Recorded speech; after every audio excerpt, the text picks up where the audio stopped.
bagaimana cara melakukan etika batuk dan bersin yang benar.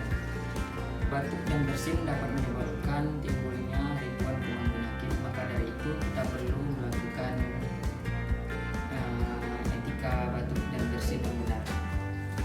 Itu cara pertama, yaitu jika tidak ada tisu, jika Anda merasakan batuk, Anda bisa menggunakan lengan dalam bagian atas itu membatukkan seperti ini.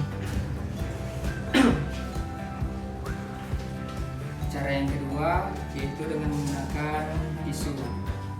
Jika Anda merasakan batuk dan bersin, Anda bisa mengambil tisu lalu membatukkan atau membersihkan di tisu tersebut, itu dengan cara seperti ini.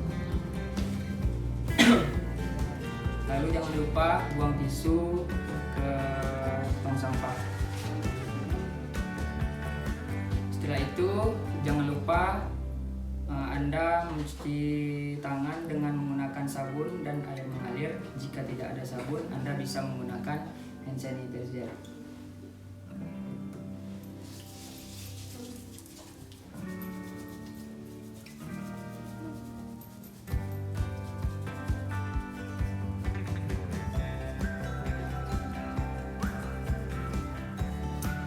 Setelah itu, jika Anda ingin bepergian ke luar rumah atau berada di tengah kerumunan, Anda jangan lupa memakai masker.